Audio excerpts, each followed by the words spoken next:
تسمہ رضی اللہ تعالیٰ عنہ کہتی ہیں جب یہ صورت اتری تو یہ بھینگی عورت ہاتھ میں ایک نوکدار پتھر لے کر غیظ و غضب میں بھری ہوئی یہ گنگناتی ہوئی نکلی، جس کا ترجمہ ہے بدنام و برے کو ہم نے قبول نہیں کیا، اس کے دین سے نفرت کی اور اس کی بات نہیں مانی۔ نبی پاک صلی اللہ علیہ وآلہ وسلم مسجد میں ابو بکر رضی اللہ تعالیٰ عنہ کے ساتھ تشریف فرما تھے۔ جب اسے ابو بکر رضی اللہ تعالیٰ عنہ نے بڑبڑاتے اور ہاتھ میں پتھر لیے ہوئے آپ کی طرف آتے دیکھا تو بولے، یا حضرت وہ کم وقت آ رہی ہے، کہیں آپ کے پتھر نہ مار دے۔ فرمایا بے فکر رہو، میں اسے نظر ہی نہیں آؤں گا۔ پھر آپ نے یہ آیت پڑھی جو کہ سورہ اسراء میں ہے، وَإِذَا قَرَأْتَ الْقُرْآنَ جَعَلْنَا سے لے کے آگے تک ترجمہ ہے، جب آپ قرآن پڑھتے ہیں تو ہم آپ کے اور بے ایمانوں کے درمیان ایک پردہ حائل کر دیتے ہیں۔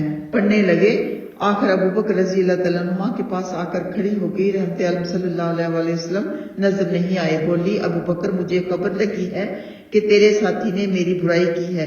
فرمایا، نہیں، اس گھر کے رب کی قسم آپ نے تیری برائی نہیں کی۔ پھر یہ بڑبڑاتی ہوئی لوٹی کہ قریشی جانتے ہیں کہ میں ان کے سردار کی بیٹی ہوں۔ تو یہ صورت نبی پاک صلی اللہ علیہ وآلہ وسلم کے اوپر بہت بڑا معجزہ ہے اور آپ کی نبوت کی کھلی دلیل ہے، کیونکہ اس میں بتایا گیا ہے کہ ابو لہب اور ام جمیل دونوں ازلی بدبخت ہیں، ایمان لانے والے نہیں، نہ ظاہری طور پر اور نہ باطنی طور پر۔ چنانچہ ایسا ہی ہوا۔ الحمدللہ، اللہ سبحانہ تعالیٰ کے فضل و کرم کے ساتھ سورہ لہب کی تفسیر ترجمہ مکمل ہوا۔ اس کے بعد ہے سورہ اخلاص۔ یہ ترتیب کے لحاظ سے 112 صورت اور نزول کے لحاظ سے 22 صورت ہے اور یہ مکی صورت ہے۔ اس میں 4 آیات اور 1 رکوع ہے۔ اخلاص کی فضیلت اور شان نزول ہے کہ ابی بن کعب رضی اللہ تعالیٰ عنہ کہتے ہیں، مشرکوں نے رسول اللہ صلی اللہ علیہ وسلم سے کہا کہ رب کے اوصاف بیان فرمائیے، اس پر یہ صورت اتری۔ ایک روایت میں یہ زیادہ ہے کہ سمد اسے کہتے ہیں جو نہ اولاد رکھتا ہو اور نہ ماں باپ، کیونکہ جو پیدا ہوتا ہے وہ مرتا ضرور ہے، اور جو مرتا ہے دوسرے اس کے وارث بھی ہوتے ہیں، مگر اللہ کو فنا نہیں، نہ اس کا کوئی وارث بنتا ہے، نہ اس جیسا یا اس کے برابر کوئی ہے، اور نہ اس کے مثل کوئی ہے۔ فرمایا، لیسا کی مثلی، کہ اس کے مثل کوئی نہیں۔ سورہ اخلاص اگر کوئی 3 دفعہ پڑھ لے تو 1 قرآن پاک کا ثواب ملتا ہے۔ یہ بہت مشہور حدیث ہے، اور یہ چاروں یا تینوں صورتیں نماز کے بعد بھی ہم پڑھتے ہیں اور رات کو سوتے وقت بھی پڑھ کر اپنے اوپر دم کرتے ہیں۔ اس کی تفصیل بعد میں آئے گی انشاءاللہ۔ بسم اللہ الرحمن الرحیم۔ قل هو اللہ احد اللہ الصمد لم یلد ولم یولد ولم یکن لہ کفوا احد۔ آپ فرما دیں، اللہ ایک ہی ہے، اللہ بے نیاز ہے، نہ اولاد والا ہے اور نہ ماں باپ والا اور نہ کوئی اس کے برابر ہے۔ یہ مشرکوں کی تردید میں اللہ سبحانہ تعالیٰ نے سورہ اخلاص اتاری، یعنی عبادت اللہ ہی کے لیے مخصوص ہے جو یکتا ہے، بے مثال و بے نظیر ہے، اور اس کا کوئی ہمسر بھی نہیں اور نہ کوئی اس کے برابر ہے۔ احد کا استعمال حق تعالیٰ کی ذات اقدس ہی کے لیے ہوتا ہے، کیونکہ وہی اپنی تمام صفتوں اور کاموں میں کامل و یکتا ہے۔ تو کوئی بچے کا نام احد نہیں رکھ سکتا، عبد الاحد رکھ سکتا ہے، اکیلا احد نہیں رکھنا چاہیے۔ ایسے ہی اللہ سبحانہ تعالیٰ کے نام ہے رحمان، رحیم، احد، عبداللہ، عبد الرحمان، عبد الرحمین، عبد الاحد رکھنا چاہیے۔ لیکن جو اللہ سبحانہ تعالیٰ کی صفات ہیں ان سے پہلے چاہے عبد لگائیں نہ لگائیں، لیکن ان ناموں کے سے پہلے عبد ضرور لگانا ہے۔ اللہ سبحانہ تعالیٰ نے یہاں پر اپنی وحدانیت بتائی، لوگوں کو سمجھایا۔ ہم سب کے لیے پیغام ہے کہ اللہ ایک ہے، اللہ ایک ہے، اس کا کوئی شریک نہیں، وہ واحد ہے۔ نبی پاک صلی اللہ علیہ وآلہ وسلم نے فرمایا، تکلیف دی باتیں سن کر اللہ سے زیادہ صبر کرنے والا کوئی نہیں۔ لوگ اس کے اولاد بتاتے ہیں، پھر بھی وہ انہیں روزیاں پہنچاتا ہے اور امن و امان سے تندرستی کے ساتھ رکھتا ہے۔ اللہ سبحانہ تعالیٰ فرماتے ہیں، مجھے انسان نے جھٹلایا حالانکہ اس سے یہ زیبا نہ تھا، یا قیدا رکھ کر تو جھٹلایا کہ میں نے جیسے اسے شروع میں پیدا کیا دوبارہ پیدا نہ کر سکوں گا، حالانکہ ابتدائی پیدائش دوبارہ پیدا کرنے سے آسان نہیں، اور یہ عقیدہ رکھ کر گستاخی کی کہ اللہ کی اولاد ہے، حالانکہ میں یکتا ہوں، بے نیاز ہوں، نہ میرے اولاد ہے، نہ میں ماں باپ والا ہوں، اور نہ میرا کوئی ہم جنس ہے۔ یہاں پر اللہ سبحانہ تعالیٰ نے اپنی وحدانیت کی دلیل دی۔